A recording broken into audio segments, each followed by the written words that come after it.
All right, good morning, welcome. My name is Gopal Ratnam. I'm a reporter with Congressional Quarterly Roll Call. I've covered a variety of national security topics for the last 15-something years, and now I cover sort of like the technology and the intersection of technology and policy issues for Congressional Quarterly. I want to say thank you to the Bipartisan Policy Center for inviting me, and I want to give a special shout out to my good friend Toby Zakaria. She and I covered a lot of Pentagon and defense issues back in the day when things were a lot more benign. And I want to say that Toby is one of the finest journalists in Washington, and if people don't know, and she broke one of the most biggest stories in town about Iraq and WMD. Thank you, Toby. I'm going to briefly introduce our panelists here today. To my most immediate left is Joshua Geltzer. Sorry. He's the Executive Director for the Institute of Constitutional Advocacy and Protection at the Georgetown University Law Center. And he's a former Senior Director for Counterterrorism on the National Security Council. And he's also a founding Executive Director for this project at the university. And he served previously, like I said, on the NSC for 2 years, from 2015 to 2017. And to his left is Seamus Hughes, who is the Deputy Director for the Program on Extremism at the George Washington University. And Seamus has served previously worked at the National Counterterrorism Center and created one of the most important intervention programs to steer individuals away from violence through non-law enforcement means. And he's also worked with the FBI Joint Counterterrorism Center. And to the extreme left is Blaise Mistal, who is, sorry? It's a good way to describe it. Yes, yeah, politically especially. All right, no, we're not talking about political. We're talking about the geographic. As far over there as I can. Is the Director of the National Security Program at the BPC, and he has testified before Congress, and he's also written and directed the 2009 simulation called the Cyber Shockwave. I want to start by asking the question. I want to give a shout out to this report. It's a really well-written report, and usually you read think tank reports in Washington, your eyes glaze over. I thought it was beautifully written, and I particularly like this one sentence I just want to quote on the top. Verbal combat on Twitter calls for the quick stings of a yellow jacket, not the cautiously aimed salvos of an artillerist. I said, wow, that's interesting in a think tank report. But I want to ask the question, so reading the report, the most important question is which agency in the United States is really in charge in terms of countering violent extremism online? Obviously, there's a little bit of the responsibility in the hands of the State Department and the GEC, but DHS has some role. I want to see if each of you can talk a little bit about who has who is the key, which is the key agency in charge, or should we be? And then the next question is, should there be a single entity taking care of this effort? Sure. I'm happy to start. I know others will have thoughts on this as well. Let me add my thanks for the invitation to be part of this this conversation today, which I'm very much looking forward to, and also echo the compliments on what I think is a terrific report, really thought-provoking and well done, and I think will yield a good conversation both today and after today as well. So on the question of who's in charge, here I might echo the remarks from Deputy Assistant Secretary of State Strayer, in that this is the type of challenge that crosses bureaucratic lines, in part because it has different aspects to it and involves different authorities in responding to it. So it involves audiences abroad, it involves audiences at home, it involves the private sector, it involves the executive branch, it could involve the legislative branch potentially as the issue continues to evolve. And so when I was in government, and frankly still, I'm somewhat comfortable personally with the conclusion that this takes an interagency effort. It's not, it can neither be handed to one department as currently constituted, nor does there necessarily need to be a whole new department to handle it. But what I also felt in government and continue to feel now is that bringing together the people who work on these issues across those departments and agencies is critical if you want them to actually coordinate and be collaborative and bring to bear their different expertise. And that's what I and many, many others in the government tried to do with both the foreign-facing Global Engagement Center, or GEC, at the State Department, and the Countering Violent Extremism Task Force at the Department of Homeland Security. Both of those entities had a home at a particular department, but they brought together folks from all sorts of other portions of the government to try to work in one place and bring to bear their different expertises. And we may want to get into sort of how that experiment is faring, but maybe let me pause there. Seamus will have more thoughts on this. Sure. I mean, I agree with all your points on that, and also congratulations on the report. I think it was very well done. Internationally, it's actually a little bit easier. It's very kind of clear who does international counter messaging. State Department has the lead on kind of the more overt stuff, and we can talk about the successes and failures in that aspect. DoD does delayed attribution, so they do counter messaging and then eventually tell someone they're from DoD, and then the CIA and the intelligence community can do kind of the more covert actions for counter messaging. Domestically, it's a complete mess, to be fair, and the joys of not being in government, you can say that. For the most part, we've ceded the space for domestic counter messaging to private companies, and it's probably the only time you see inherently governmental responsibility ceded to technology companies. DHS has dipped their toe in the water in terms of playing the role of convener, bringing together tech companies and community partners. But for the most part, we've said to the big four of tech companies, this is your problem, can you take care of it for us? And in many ways, kind of the approach for that is fraught with a lot of different concerns. Who sets the standards for removal of content? How much content do you remove? How little do you remove? What does that mean when, in this case, ISIS has primarily moved away from most mainstream sites? They're still on Twitter, they're still on Facebook and all of those things, but for the most part, the English language ISIS scene is largely concentrated on Telegram and other apps like that. Telegram's not at the table, and they got 3 folks that do this full time. And so if you're trying to address kind of an issue that is increasingly going to the margins, your approach on a kind of a big four tech is not going to get you what you want to get. And so now we're in this weird time where we haven't actually figured it out. One last point I think I would mention is being government where there's the occasion to be slow on recognizing how to respond. And so you saw a good amount of effort doing broad-based counter-messaging. So think of a Don't Do Drugs campaign, a 30-second clip on YouTube, which frankly makes us all feel better and we watch it and things like that, but it doesn't necessarily get you to your target audience, right?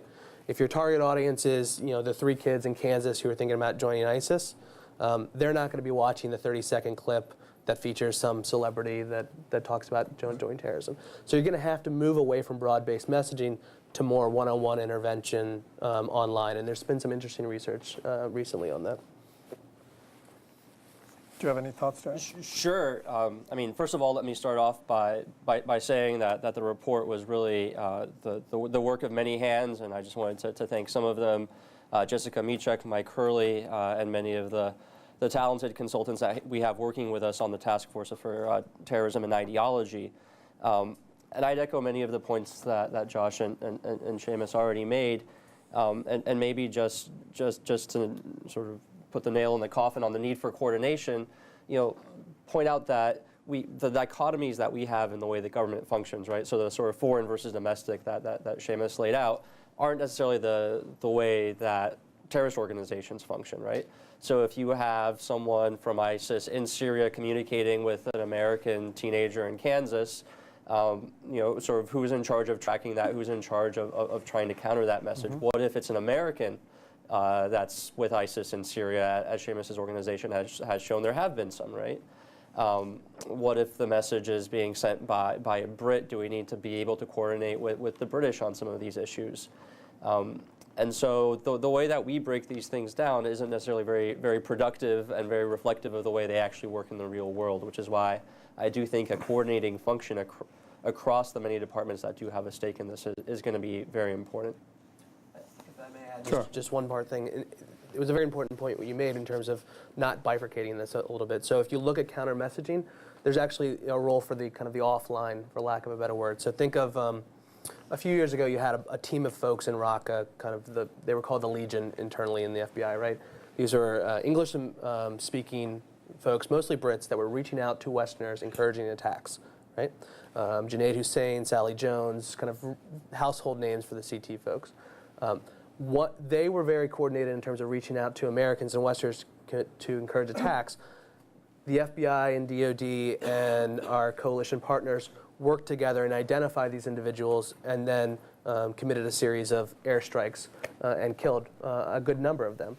That actually had an effect on counter messaging and propaganda output and planning. Now we can debate the moral efficacy of going after a counter messenger, but there's something to be said about marrying up those two aspects.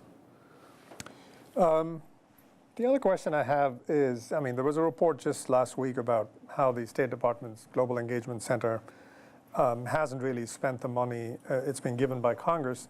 Although the bulk of the story focused on the, pushing back on the Russian propaganda, there was also mention in that of how there's like $14 million plus another $19 million that Congress provided the center for CVE, and that hasn't been spent as well. So I guess the question is, how do we judge what is the efficacy of this work, even in the context of global focus? I mean, like Seamus, you pointed out that maybe the domestic is a mess, but internationally speaking as well, how are we doing? Yeah, you want to start? Go for it. I'll take a piece, but Seamus and others will have more thoughts on this. So you're right that story, which I found concerning last week, focused largely on not counterterrorism or counter-violent extremism communication work or counter-messaging work out of the GEC, but other work, although that other work seems particularly critical these days, and in fact it was Congress that quite deliberately expanded the mandate of the GEC in a move that looks somewhat prescient, frankly, right, to try to deal with other problems. Counter-messaging, just like for counterterrorism, is never going to be the totality of the solution to other problems, but it may have a role to play. Even within the counterterrorism space, the GEC under this administration has seemed slow to obtain even the funds already allocated to it, let alone the funds that a structure had been built that allowed the State Department to go get more funding from the Defense Department. There's nothing that would take us back from that lively prose faster than to go into budgetary conversation. The big picture is that it does seem like there's been an underutilization of the GEC and, frankly, some key departures of folks from it. And on the domestic side, the CVE task force from the outside looks like it has had a similar challenge of losing key personnel and potentially not getting all of the support or utilizing all of the being able to utilize all of the grant money allocated to it, in part because grantees had certain concerns, given a new tone and language about these issues. And counter-messaging is really hard. I don't think any of us would sit here and say we've seen this government, or maybe any government, totally crack the code, and even at its best, counter-messaging is not going to solve these problems.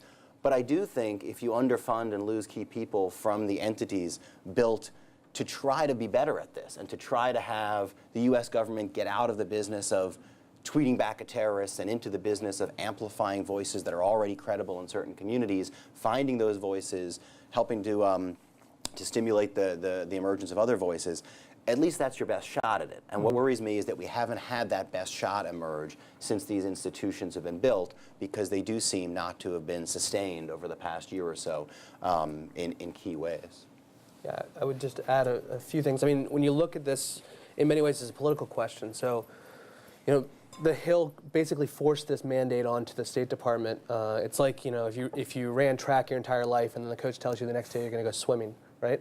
It's going to take you a little bit to learn how to do the breaststroke.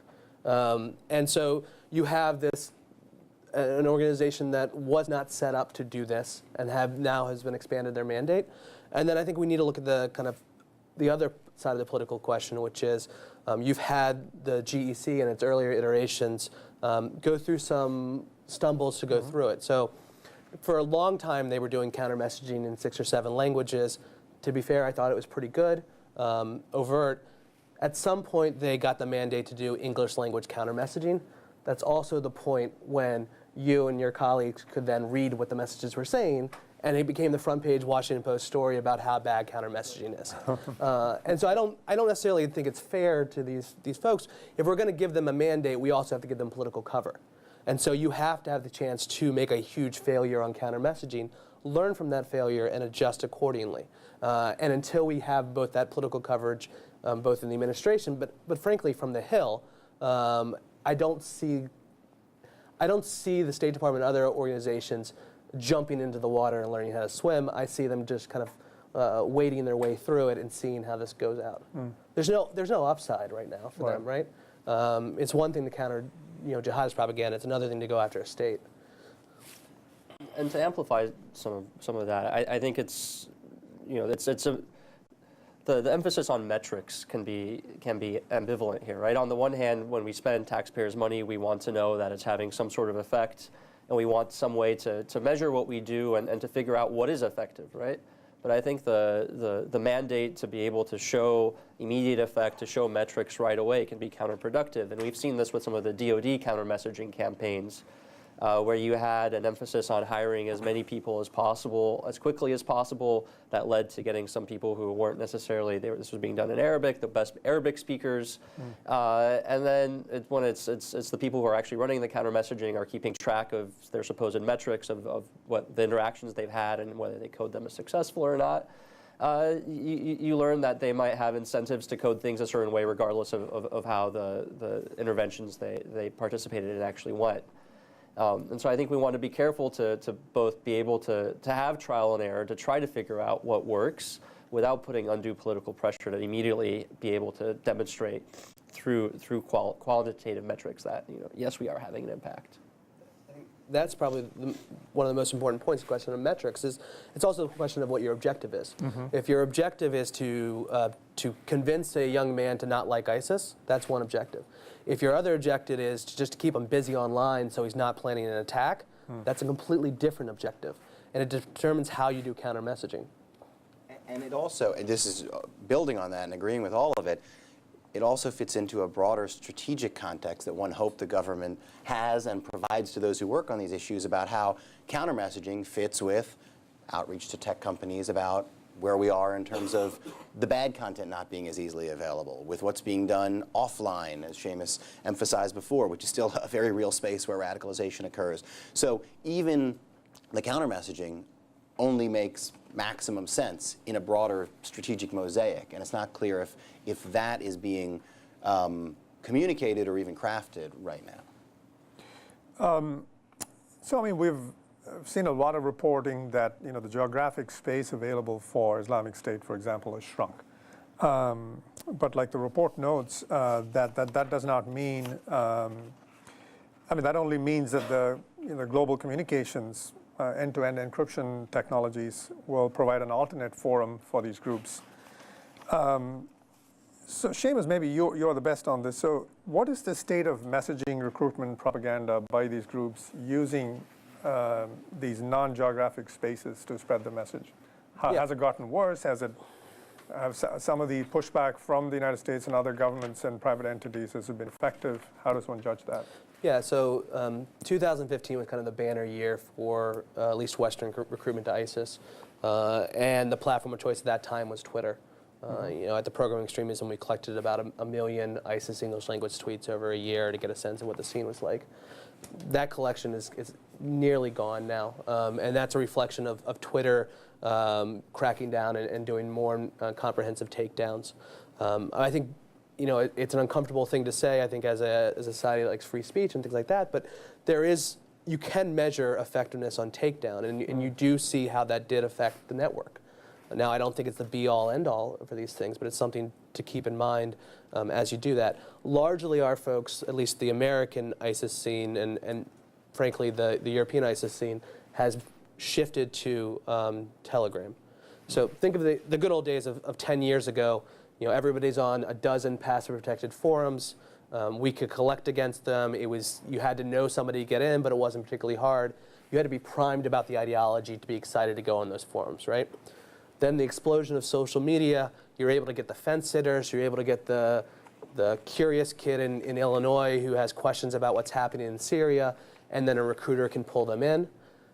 That's now largely kind of minimized on the mainstream sites, and now you're in this weird hybrid between the old and the new, which is Telegram. Relatively open platform, but it takes you a little bit of time to find the channels. You have to be primed about the narrative to do so. And so it changes the way you should do counter messaging too.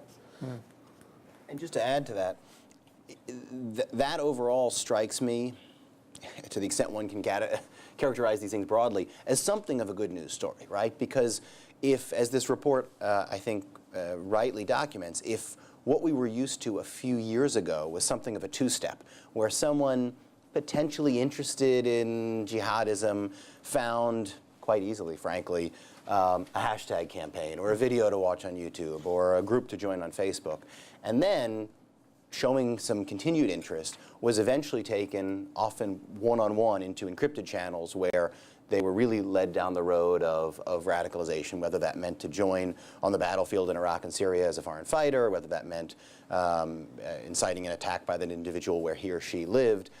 That was sort of the two-step, from the very open platforms to the very much encrypted, often one-on-one conversations. And you kind of needed the first to get people into the second if you were a terrorist group. And the fact that the first has become at least less hospitable place, not totally inhospitable, but less hospitable place, at least something of a contested space, it's a good news story. And that this hybrid of a Telegram where there are parts that you can kind of stumble may give it too little credit, but you can find your way into conversations if you were interested in this. And then you can very much find your way from there into the closed conversations. I'm still glad when it's not as easy to start, when it takes some work to find those initial conversations that then lead down a path that, as the report documents, is very hard once it gets into the encrypted channels for law enforcement or the intelligence community to see what's happening, let alone intervene. So overall, that strikes me as something of a good news story, but it, of course, yields its own challenges because it's a change, and that requires adaptation by those who don't want to see terrorist groups basically refine a different sort of recruitment model, all happening on a platform like Telegram. Yeah, absolutely. And I would also say you can't think of this in a vacuum, right?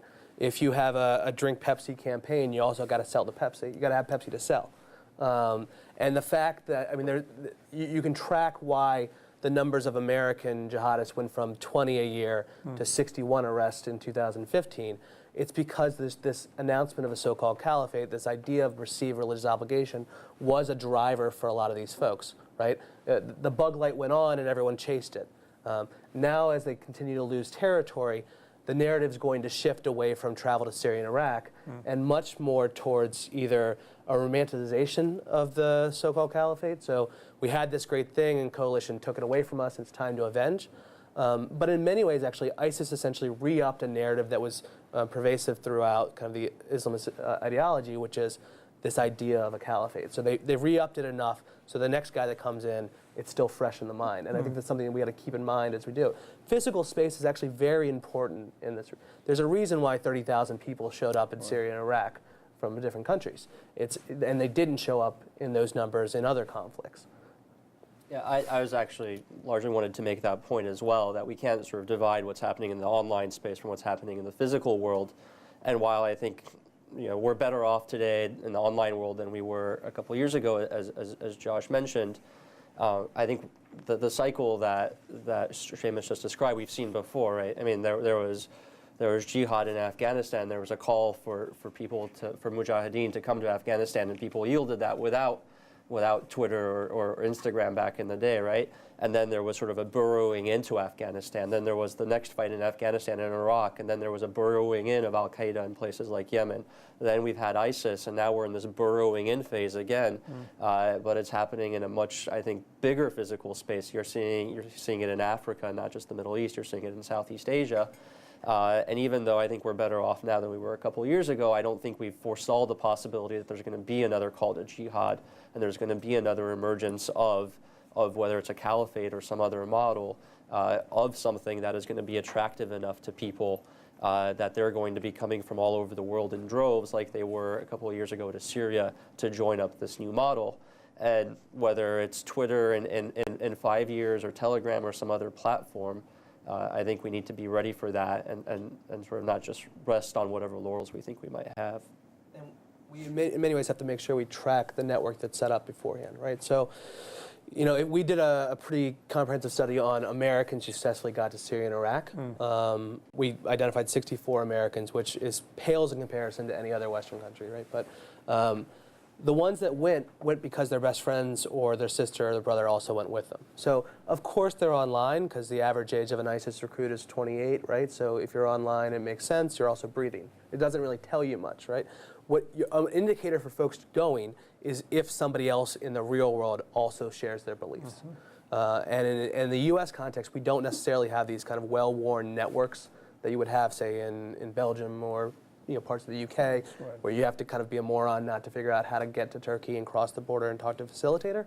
In the US, it's a little bit harder, so you're reaching out online, but we can't discount the role of kind of the offline dynamics. I mean, we touched on the aspect of how, because of the open platforms being less accessible, has pushed a lot of this recruitment and propaganda onto the encrypted channels, and that kind of is a good segue to talk about how, I mean, there's a big chunk of the report on encryption and what that means and how law enforcement is struggling with this challenge of quote-unquote going dark. And the report mentions how there isn't an easy solution. I mean, if you want to crack down on encryption and make everything easily accessible to the government, that infringes on free speech. So the report talks about a layered approach, and I was wondering, Blaise, if you want to talk a little bit about what you think are some of the elements of this layered approach. Sure. So I think the fundamental insight here is, as we've just been talking about, there's no sort of one dimension of this problem of terrorism online, right? There's the propaganda issue of posting videos about how wonderful the caliphate is in Syria. There's the recruitment issue where people start reaching out to individuals directly through social media. And there's the attack planning element, where often these conversations are taken offline or onto encrypted channels. And I think what we try to do in the report is say, too often we focus on one of these problems and say we need to solve this. So we need to solve the fact that al-Awlaki's sermons are online and accessible on YouTube and inciting people to Islamist extremism, and so we need to figure out a takedown policy. And what we say is, if you think about this more broadly as a range of activities, all of which contribute to the problem, and then say, well, think about terrorism as a range, sort of a range of positions, right? A path that someone travels, and think about not just stopping the violent act itself, but possible interventions earlier and earlier in the stage. Then you can think about it not as we have to stop an individual, we need to stop communications at exactly this one point, but you can think about it exactly like you said, as layered security, right? So you try to put up hurdles at each point along the way. And the argument we make is it's probably politically easier and cheaper to try to get 30, 40, 50% solutions at multiple steps in the process rather than 100% or a 90% solution at any one point. And I think that the encryption one is very telling of that. If you think about terrorism as only the sort of the violent act and the planning of the violent act, and what we need to do is we need to have a law enforcement approach that finds the guy who's trying to buy the gun or build the bomb or being told when and where to attack, and we need to get to him before he does that. Then intercepting those communications between whoever it is in Raqqa that's helping orchestrate the attack and whoever it is in New York City that's planning to put a bomb in Times Square becomes the be-all and end-all of stopping attacks. And then you say, all right, we really need to solve this problem, what Director Comey used to call going dark, right? We need to have, whether it's Apple or whether it's Google or whether it's Telegram, give us the encryption keys so that, maybe messages are encrypted when they're going back and forth, but the US government has some way to read those so that when we think Joe Smith is communicating with someone in Raqqa, we can go and read those messages. But as Das Strayer just pointed out, there's a whole lot of downsides to that, right? There's downsides in cybersecurity. There's a lot of reasons we want our messages to be encrypted, and if we build key ways of getting into those for the good guys, then the bad guys can be able to get those. There's issues of the way the digital economy functions. There's the way that American companies are treated by foreign governments. and what foreign governments use their ability to read encrypted communications to do. And then there's the political opposition from people who rightfully have privacy concerns about what the government's going to do. So pushing against all of those just to get at this one guy might be too much. But if you say, we're going to invest in ways to try to get at encrypted communications, whether that's trying to come up with lawful hacking means, so building the capability within the government to try to break what is strong encryption that's built by the private sector community. Whether that's coming up with ways to work with our international counterparts to have ways to do that. Then it might not get every encrypted communication you want to read, but if you're getting 50% of it at lower cost, then you can try to put some of that political energy into other things, working with the private sector to take down the most egregious forms of propaganda, putting together counter-messaging approaches with civil society groups, to try to get at some of the people even earlier in the process before they're even talking to a planner in Raqqa. So that's the idea behind sort of a more comprehensive look at terrorist activity online and the layered security approach, sort of picking off the easy, the lowest hanging fruit at each of the steps might make us more secure than trying to get a maximal solution at any one point in the process. Anything to add? No, I would just add that, I mean, this is going to be the great debate in this space for a number of times. I mean, tech companies were pulled kicking and screaming to take down content, but now it's kind of the new norm for them. It's easy to take down a beheading video and know that we should take down this beheading video. It's quite another thing to say, let me have the keys to your encryption. Right. And the same administration officials that are railing against the need to have encryption are the same ones who are sending me a message on Signal about the latest thing, right? And in many ways, we use these encrypted apps to build sources. You saw the role of Telegram and when it went down in Iran for the latest protests. You see the need for these type of applications. At the same time, there's 109 messages between the Garland shooter and an overseas terrorist, which DOJ does not have access to. And we haven't had this debate, and I commend the Bipartisan Policy Center for starting this conversation. But a lot of this is going to have to be a weighing of the two. And to be frank, I don't see the tech companies moving very quickly on this. I mean, after San Bernardino, the fact that Apple put their foot down and didn't give access to an individual who killed 14 people and injured dozens others, they decided, and they won that debate. I don't see them doing the same thing for a young man who's talking about how great ISIS is on a channel. If you can put your foot down on individuals who killed Americans, then the bar has been set at that point. And one more point on the encrypted side, which is as this debate, I hope, continues and matures, I think there's a practical evolution that hasn't quite been factored in.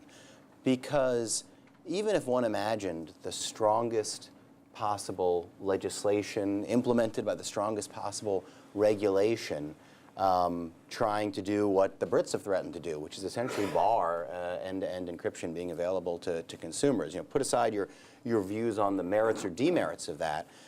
It's not clear to me that absent something like a great firewall, that would actually cut off US-based users from being able relatively easily to access end-to-end encrypted technology. Because in a world of an interconnected internet, those entities like Telegram that either aren't subject to US jurisdiction or will act like they aren't subject to US jurisdiction and probably get away with acting that way, it's not clear to me that they respond to new legislation or new regulation. Maybe some actors don't go out and find it, because presumably it wouldn't be offered as easily in that case. But the savvy actors and terrorists, they're not all savvy, but they at least have enough savvy actors who in Telegram chats say, use this and don't use that, or make sure you get the latest update to this because otherwise it appears to have vulnerabilities. The terrorist actors strike me as still likely able to find these technologies. And that adds a practical complication that I think needs to get filtered into the conceptual, legal, policy, even moral debates that have, I think, grown a little bit stale on the encryption issue. I have a bunch of more questions, but I want to take questions from the audience. So if you have a question, please raise your hand, identify yourself, and state your question. The lady in the front here. Do we have a microphone, or is she just going to call out her question? Okay.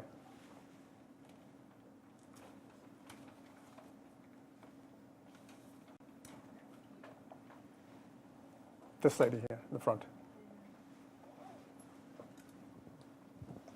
Hi, Stacy Bridges, Veterans Vision. I'm concerned about the propaganda that's going out.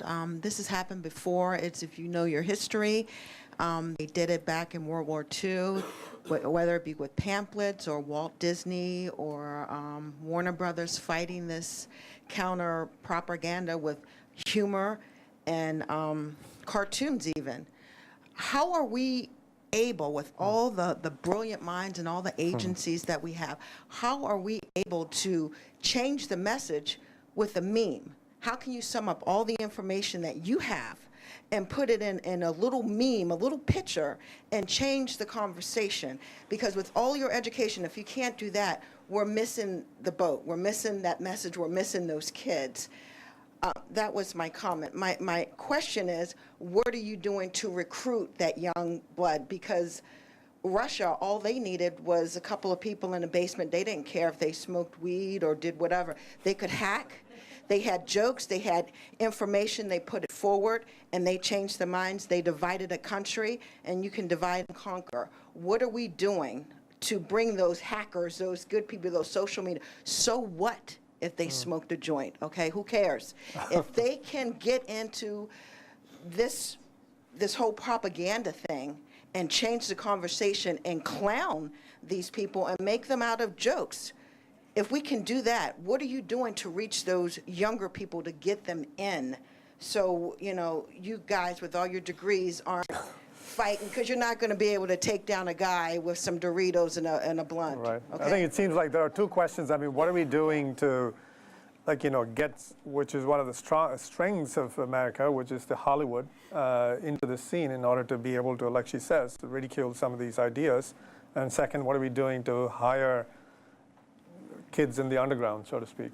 I'm happy to say a couple of words. I'm sure others will have thoughts as well. It's funny, and you may be familiar with this. It's funny you mentioned, in particular, the idea of you know, young kids who might have used marijuana. Director Comey at one point said, we need to hire some folks who are young and who know how to use computers, and it may be we need to give some security clearances to some folks who've done some marijuana. And he got a ton of flack from certain folks on the Hill, but he also got a lot of people who said, those are the type of people you do need to bring in. So you are echoing Director Comey with those words. I do think we need that sort of young talent. When the Global Engagement Center was stood up, the executive order that created it or transitioned it from the CSCC that had preceded it gave it a certain hiring authority, 3161 hiring authority, that was explicitly there so that it could hire people from outside government faster and more nimbly. Now, faster and more nimbly by government standards was still, to the frustration of some of us who didn't necessarily think fast and nimble characterized the pace it took, but it was an effort. And unfortunately, when I alluded before to some of the folks who have left because they felt like that entity and others sharing the mission haven't had the full support of leadership, including political cover, which Seamus is totally right, is essential to trial and error in a space that we haven't figured out yet. Those folks aren't still there. And I don't know whether there are new folks being brought in from the outside. I think that particular authority expired after a year. That's a real problem, because you need, if you want to be as nimble as those who are using trial and error. And you know, these terrorist groups aren't perfect messengers either. They just flood the space, and then they see what resonates, and they reuse those memes, and they adapt them, and they translate them. They splice them into new videos. And the ones that don't resonate, they just ditch those themes. So if counter-messaging is going to take off, it's going to take off because there's both creativity in doing it and political cover for trying some things. And so I'm echoing in some ways your concern about getting the right people and letting them try new tactics. I mean, yeah, I think I can make a pretty good meme if given the chance. But no, I think you're absolutely right. And you know, towards the tail end of the Obama administration, there was an effort called Madison Valleywood, which is the most phenomenal name for a project ever, which combined Madison Avenue, Hollywood, and Silicon Valley. It was supposed to be an internal work game, and then it just stuck. CNBC, you know, figured it out. And so the idea was we bring all the smartest people in the world from the ad agencies, tech companies, Hollywood, we put them all in a room, and they'll figure out how to do counter messaging. Well, the thing is, they actually did. The problem is always going to be implementation. Like, you know, when I was in government, I had really great ideas, I thought. Nobody could implement them. And we always have this idea, if we just bring in smart people, they'll figure it out. Well, the big machine that is bureaucracy will grind them down. And so if that is true, then you need to look at the outside space for efforts. And so you need to kind of team up with non-governmental actors. You need to team up with other folks to do that. The problem is we haven't lowered the bar for entry. And so if you're dealing with a jihadist who likes ISIS, they're going to spend 20 hours a day tweeting about how great ISIS is. If you're dealing with a person who wants to counter ISIS, they're going to do it in between a lunch break because they care about it, but they don't really, they're not spending 20 hours of their day doing it. But there is some kind of low-hanging fruit we can do to make this a little bit easier. So, if you're a religious leader or a community leader who wants to do counter messaging, you're probably not going to reach out to Junaid Hussain and try to do counter messaging. Because if you do, you'll probably end up on a secondary watch list every time you go to Dulles Airport. So if we can give assurances for people that we trust in terms of how to do counter messaging, if we can explain what the right and left lines are on material support to terrorism, so that if you're engaging with a known or suspected terrorist, you're going to have some coverage from the local field office. It's not going to mean that you get pushed up against a wall, right? So let's figure this out.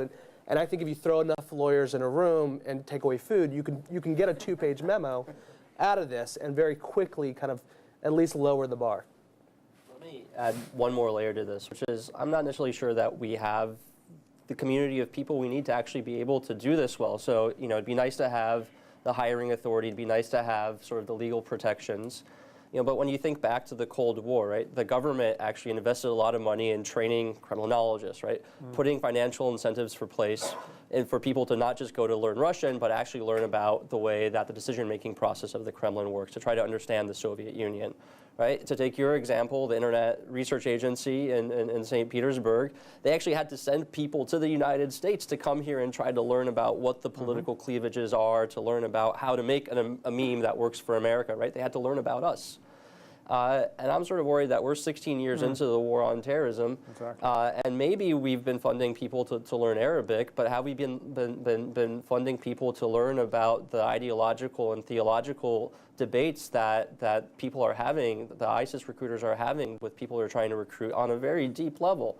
Are we funding them to have a deep enough understanding of some of the Arab cultures, if we're talking about trying to do counter messaging abroad, to engage with people about the issues that are really driving them to care about these things? And even at a higher level, do we even think enough about those issues to do quality control from a coordinating perspective? I mean, if you think about the public diplomacy initiatives that we created in the wake of 9/11, things like Radio Sawa, Al Hura TV, Arabic language broadcasting to the Middle East, right? We often don't know enough about what's happening on those channels. We don't know enough about what's salient about the people that we hired to do those. So we hired a number of people for Al Hura TV, for the Lebanon channel, Lebanese Christians. We thought, great, they're Christians. That means they're not going to be Islamist extremists. They're Lebanese. They know the local culture. They speak Arabic. Well, it turns out there was a large portion of Al Hura employees who maybe were Maronite Christians, but they were from a part of the Maronite sect that was closely allied with Hezbollah. And so we had a pocket of Hezbollah supporters working out of a U.S. government-funded broadcaster, putting out Hezbollah not overtly, but messaging into Lebanon on issues that largely coincided with what Hezbollah cared about. Did anybody in the U.S. government know enough about the makeup of Lebanese society to really be able to tell what was going on? Not really, right? And so, I'm a little worried that we're not creating and then investing in the expertise that we need either in the government or more broadly within academic and civil sectors to really be engaged in this fight in a meaningful way going forward. Yeah, this gentleman in the front. Jeremiah Young, American University. As someone who's grown up with the internet, I have a lot of experience dealing with internet trolls. One thing I've learned is that you can never really defeat them. If you argue with them, they enjoy that. They thrive on it. If you ban them, they just come back on a different name. But one thing they do fundamentally hate is having their identities exposed. Now, I wouldn't say that internet trolls are all of the same ilk as the social media extremists, but a lot of them are, especially when it comes to the volume you see out there on the internet.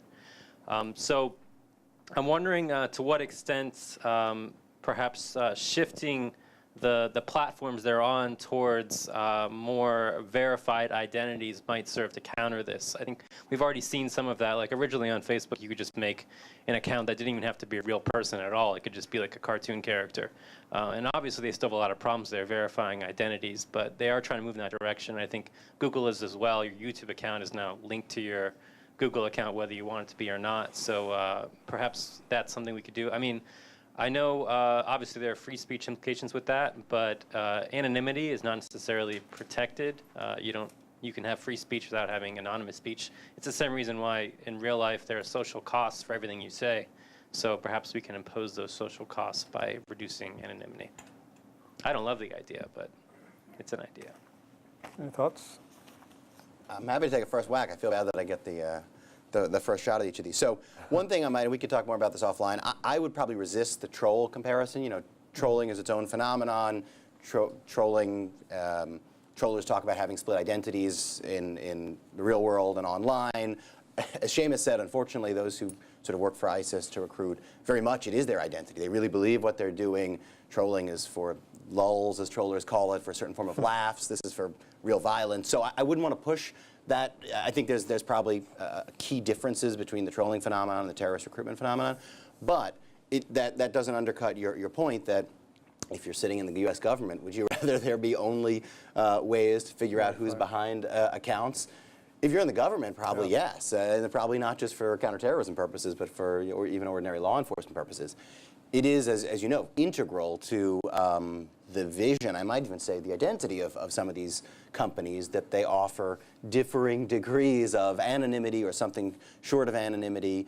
And I think that's almost a cultural gap, right, between how law enforcement agencies think about their responsibility to know what they can about individuals who come on their radar screen and the views of at least portions of those behind these technologies that are deliberately disruptive in sometimes very good ways when they're trying to enable voices to speak out as dissidents against authoritarian regimes and such. So I don't imagine the companies making a shift on that anytime soon, nor do I see feasibly legislation imposing that on companies. But what you're channeling, I think, would get a lot of sympathy from those who find it hard to see this material from within government and feel that it's hard to peek behind it when there are things of sufficient concern to get on law enforcement's radar. Yeah, that was one of the more unique questions I've ever gotten, so congratulations on that. I wish you went to GW, not American. No, I thought it was very good. I want to think about it a little bit more. My initial reaction on one of these is, you know, I interview a lot of American jihadis or folks that are either going to jail or getting out of jail or don't know they're going to jail, but they're going to jail. I find actually they're very kind of overt about it. They're fervent in their beliefs, and they want to talk to me about why they believe that they believe, and hopefully, you know, convert me to that belief system too. And so, for the most part, I don't actually see much kind of anonymity, at least for that kind of subset of folks. Maybe online, but at least for the interviews, it's not like they're hiding who they are. Particularly in the U.S., where you think of Samir Khan, who is very blatant about the way he did things online, knowing full well what the right and left lines were on material supports terrorism, and in fact, hiring a First Amendment lawyer to advise him before he decided to join Al-Qaeda in the Arabian Peninsula. So I want to think about that question more, and in fact, I'd like to talk a little bit more about it afterwards. I thought it was very good. Yep. The one thing, I guess 2 points on that. One is, you know, when in Das Treyer's remarks, he said one of the things we want to avoid is a fragmented internet, right? And I think what he meant by that is we want to avoid a system where there's exactly something like this, where there's one internet that you use with your real identity, but then that creates basically a spin-off of the dark web where all this other nefarious stuff is going on, and you can do things in a sort of more ambiguous way. And I think there's a concern that pushing for something like everything you do online has to be, attributable to a verified identity threatens to fragment the internet in that way, which could have very real and dangerous implications for the U.S., both in terms of the development of our technology, sort of all the economic implications of having Facebook and Twitter and Microsoft all here, and also have real benefits for authoritarian regimes like Russia and China, which basically rely on trying to have something like, we know exactly who you are and know everything that you say, right? So there's a certain openness and that comes with an anonymity that I think we like about the internet. The other thing that I'd say is, it was really interesting, this is a related point, but it struck me when Google and Facebook and other companies were in town testifying about the Russia election meddling, and Facebook said, well, we kicked a lot of people off of Facebook because we found that they violated our user service agreement because they weren't who they said they were. But it wasn't because they were trying to be anonymous or they lied about their identity. It's because they said, our user service agreement says that you have to be authentic. And these were not authentic profiles because they said they were Joe Schmo and they were some Russian. And I think it's exactly the problem that Josh and Seamus have pointed out. It's like the jihadis are authentic, right? If they're anything, they're authentic, and they own that and they wear that. And so I think there might be interesting conversations that you could have, and I think Rob hinted at this as well. Maybe there are things that we can do when we talk with Silicon Valley about the way that these user service agreements are written, right? And maybe if it's not just about authenticity, maybe if we can build in some sort of language that says our platform will not be used for hate speech or radical ideology or something, then that gives you a way at this issue slightly differently. But interesting question. The gentleman at the back, the hat. Thank you. My name is Yaya Fanusi with the United States of Africa 2017 Project Task Force. I'm enjoying as you speak, and I'm saying, if the jihadis and the Islamic and all of those are listening to you, they will just be smiling. You see, in 1968, when Nixon was bombing North Hanoi, I said to people who were close to me that they would crash a plane on the White House, 1968. I have been over the years, I would tell close associates what the terrorists will do. And 4 or 5 years later on, people say, how did you know? Yeah, you described that. I said, if you think like them, you know what they'll do next. They're all entrepreneurs. I have something for the gentleman from State Department. Some young people in Sierra Leone made a request that Donald Trump should give VIVE the USIS, United States Information Services Library, which was closed down in 1999, back because they need those information on books and economics, blah, blah, blah, blah, so that they could develop their skills. And they mentioned in that text, this will prevent them from becoming radicalized and become jihadis. So do you have a question? Do you have a question? Yes, they have not any response yet. I'll be talking to them. What I'm trying to explain to you is, what you're saying is because you're bureaucrats. You need to think as an entrepreneur because that's what these people are, okay? They think like they're entrepreneurs, they're creative and innovative. All this messaging, as you have here in your conclusion, ideas, you have to prevent it to be resonate with the people who they are applying to, and the way you do that is by finding out what are the needs of these people who join jihadis. All right, let's allow them to discuss. This idea that it seems to me that the gentleman is talking about thinking entrepreneurially and trying to figure out what some of these groups are necessarily looking for, which is obviously a much bigger question and topic than the focus we have on, talking about countering violent messages online. But I don't know if you have any thoughts. Seamus, is this a good opportunity to say a few words on something I know you've worked on, which is how online interactions and real-world interactions kind of link up and contribute to radicalization? Because in some ways that goes to the question about circumstances in the physical world. Is that? Yeah, absolutely. Is that all right? Yeah. No one's ever called me a bureaucrat in 3 years. I haven't worn a tie since I left government. It's been freeing.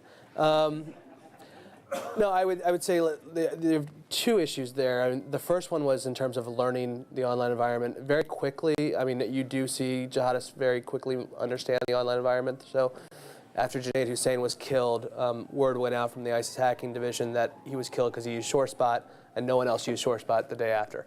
And so they do learn which applications to use on that. On the question that I think Josh brought up, which is the connection between online and offline. So after a guy gets arrested for terrorism, we go through the Facebook, the Associated Press will go through the Facebook page and he'll have an ISIS flag on his profile. And everyone will say, that's online radicalization. Well, yeah, no, maybe not, right? In many ways, the online persona is a reflection of their offline life. And I think we tend to kind of ignore that aspect a little bit too much.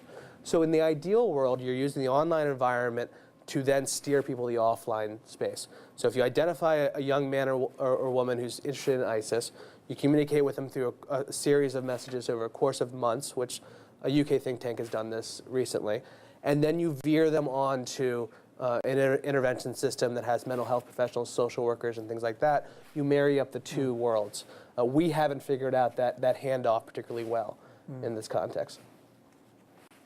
Other questions? Yeah, this lady here.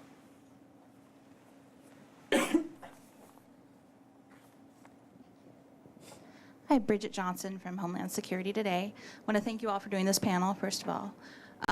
So there's been a lot of talk about ISIS online, and I know that the lectures of Alaki are a concern and have been a concern to people trying to stop terrorists online.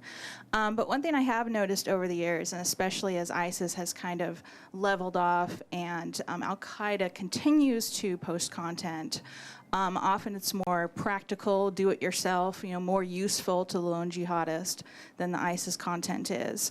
Recently I even discovered Al-Qaeda materials for free download on barnesandnoble.com. Somebody had put them up there, and they were up there for years. And they even had Al-Qaeda in the title, and nobody noticed. A lot of these things are very plainly branded as As-Sahab or Global Islamic Media Front, and they're just not really a focus. And, kind of peripherally, you also have companies like Cloudflare providing hacking protection to the Taliban website. So do you think that the focus on online terrorist content is almost too ISIS-centric? I'll give a short answer, which is yes, basically. I understand why that was the emphasis, and this is in no way to detract from applauding the companies for trying to up their game with respect to ISIS in particular. But my short answer is yes. I think that some of the focus and emphasis on ISIS has made it a bit easier for Al-Qaeda, whether it's AQAP or whether it's Al-Qaeda in Syria and its perpetual set of rebrands, to maintain content more easily and have that content stay up longer and be replicated more easily. And that is a problem because, in particular, Al-Qaeda in Syria has gotten to the point where their productions are fairly sophisticated, slick in the way that this report talks about modern terrorist recruitment being. And I think it's a very good thing that we're talking about ISIS's physical and perhaps virtual sway shrinking. That's the result of a lot of hard work by folks across the government and other governments.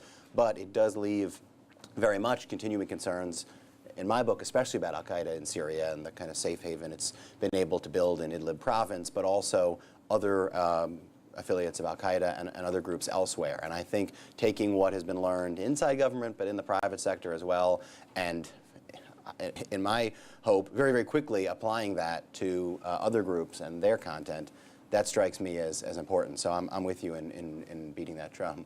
Yeah, I would just add, the difference between ISIS and Al-Qaeda online actually it raises a larger question for the tech companies too, which is ISIS is pretty overt in their violence, and don't get me wrong, Al-Qaeda is still a foreign terrorist organization, it's still violent. But they're a little bit more subtle about it. And so the question of mood music, right? Does the the extremist content itself, is that enough for takedown, or does violence have to be attached to it? Musa Jibril from Michigan is kind of one of the main online ISIS kind of imams that everyone follows, him and Anwar Alaki. His stuff is still available online because he never really goes too far over. And I think that's a larger debate.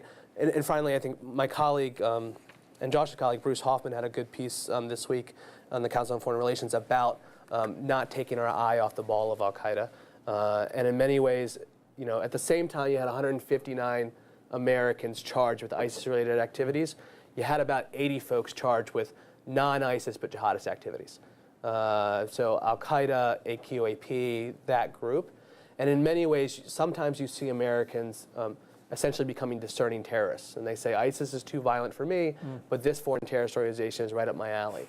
And in many ways, Al-Qaeda has kind of positioned themselves, for lack of a better word, as a thinking man's foreign terrorist organization. So if you want to read 1,400 pages treatise on joining the caravan, your main thing is Al-Qaeda, right? If you want to read 140 characters about how great the caliphate is, you're going to ISIS.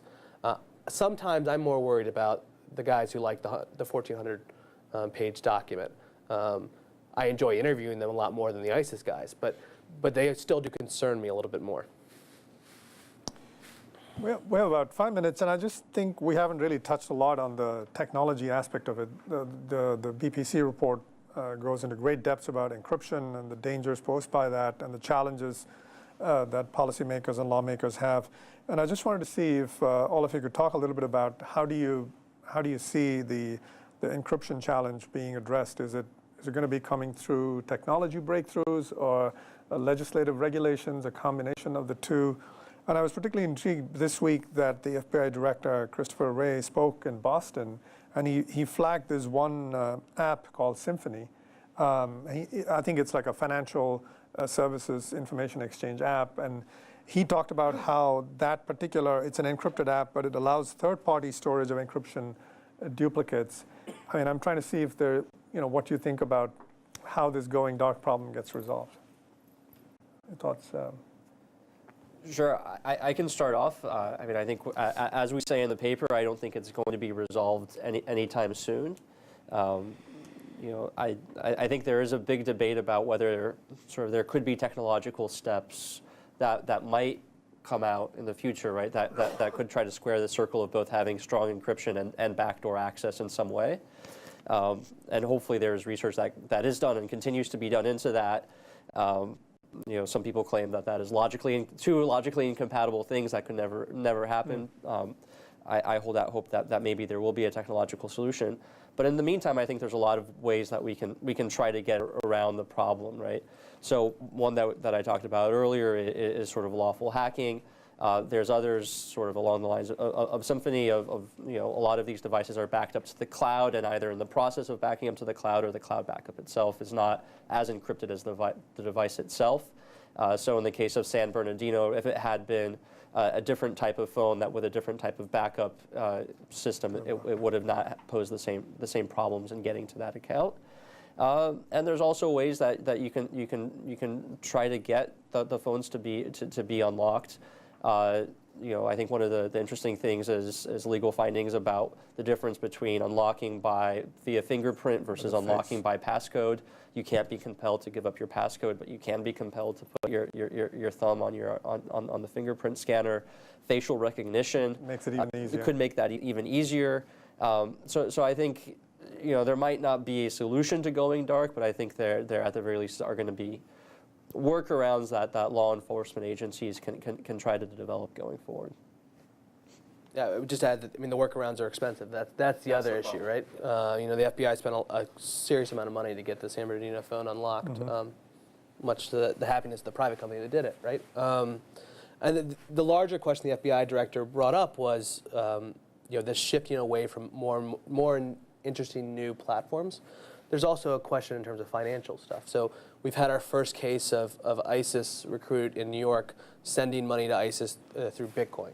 That has been a reoccurring theme in the white nationalist movement, largely funded, or at least largely using Bitcoin to fund some operations too. And so you got to keep your eye on the ball on these things. And so if we have the same event next year, I'm not sure Telegram is the channel we talk about. Right. In fact, I'm pretty sure it's not. But I'm also not sure that the government's going to be able to chase quick enough to know what the next one is. Along these lines, one point I think a good recommendation from this report that I want to lift up is the idea of getting folks across the government, and I would add to that getting folks in the private sector to talk about what sometimes gets called digital dust or digital exhaust, which is content and metadata is not always a helpful distinction, but at least for lack of a better term, with the content remaining encrypted, it's the other stuff that today's apps generate in the course of communications. And there is a sense that the report points at, and that I think is at least in part right, that is currently being underutilized. And the report suggests that the government should think better about what all the different parts of it have determined is available, so that there can be kind of a systematic way to ask for that from companies. I think that has value. I also think there's something of a dance that can go on between the government not knowing exactly what these technologies generate, because government is not the creator of them, and the companies that do comply with lawful process and hand over metadata, even if the contents are encrypted, not giving that which hasn't specifically been asked for, or perhaps that which existing law doesn't specifically authorize being asked for, depending on one's interpretation of it. And so the government doesn't know exactly sometimes what to ask for. The companies don't offer it up because it either hasn't been asked for, or perhaps in their view isn't appropriately asked for. Then the government doesn't get it, and there's room to talk there, right? There's room to say, even if it requires legislative amendment, this is something far narrower than actually dealing with encryption writ large through legislation, which may or may not ever happen, and may or may not be a good idea. And instead to get the private sector in the room with the government and saying, what does this, do these apps generate, and what would you need to feel comfortable turning it over in response to lawful process? Is that us asking? Is that us going to Congress and amending legislation so that it can be, in your view, properly asked for? That strikes me as a ripe conversation. I think the report is wise to point towards it. Well, I think we're out of time here. We obviously have a lot of stuff here to discuss that we barely ever scratched the surface of. I mean, you know, Seamus talked about Bitcoin. I mean, there's, you know, the Secretary Strayer talked about artificial intelligence. So there's a lot we could get into, but unfortunately we're out of time. And I think I want to commend BPC again, because we get bombarded with dozens of different stories that have nothing to do with this topic on a daily basis, and it's an opportunity to focus on something that's way more important. And thanks very much. Thanks for participating, and thanks for the questions.